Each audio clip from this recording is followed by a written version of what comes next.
Madam Vice President, what message does this summit send to Russia? Very productive conversation. President Zelensky, how are things going for Ukrainian children? How are things going? Herr Bundeskanzler, glauben Sie, dass wir hier sind? You can reach out. No, underneath. Oh, underneath. Yes. What message is this summit sending to Russia? Mr. President.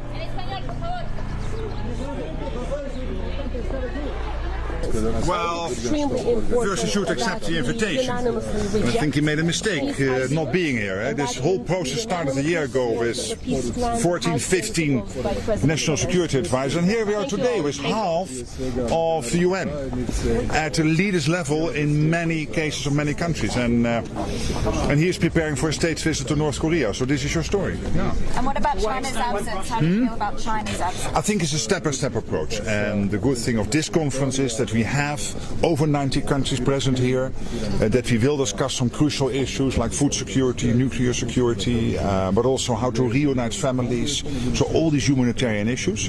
So we'll take it from here, and the fact that we grew from about 15 security advisors a year ago to over 90 countries now is testimony of where we are. And the fact that Putin yesterday came out with this silly peace proposal shows you that he is clearly panicking. So that's good news. What connection will be concessions will be the next time?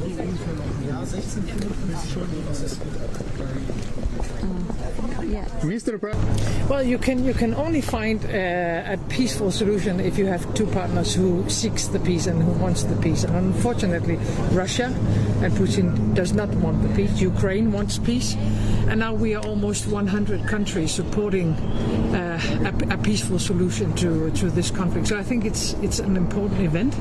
It's important for Ukraine. It's important for the entire world because we need peace in Ukraine, and at the same time we need Russia to respect and to accept democracy, and Russia is not stronger than the European democracies. What about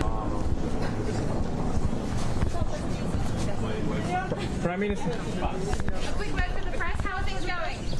Value exploitations.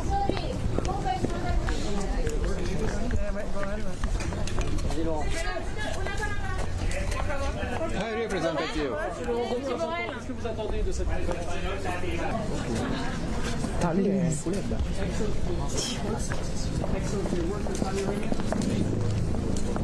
Foreign Minister. Foreign Minister.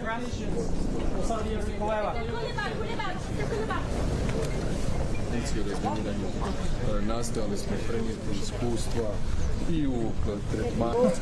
The majority, not only of the Western Europe, but also Global South is here, and that's why we want to give it a strong push so that this message of peace can be heard as well as in Moscow. Unfortunately, the recent statements that were made were not very encouraging, because the just peace entails also that Russia withdraws from the temporarily occupied territories of Ukraine.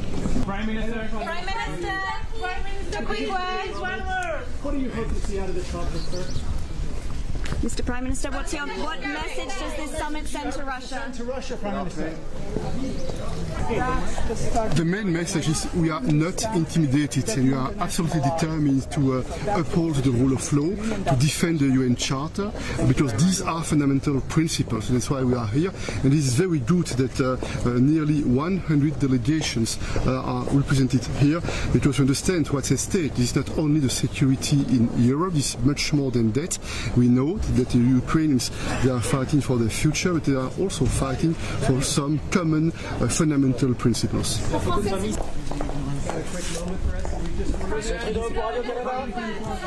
Un mot pour Radio-Canada. This is an important moment. C'est un moment important. Do you imagine the negotiation with Russia directly? The President of Slovenia. This is the first step. To be honest, I'm looking for the second peace conference, which is going to be more concrete, and more voices need to be heard, and I think that the next conference should definitely not be without Russia. We have to talk to the enemy. We cannot negotiate peace between like-minded countries, so that's the next step I think that most of us would like to achieve here. So what do you think China is not coming?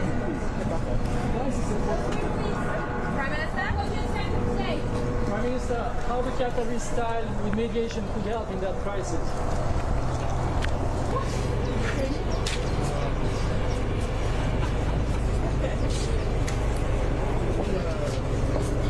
I am talking also about the third countries, because this is our responsibility, how we will behave in this situation. I think this is very important, not to, to trade the territory of Ukraine on the cost of Ukraine.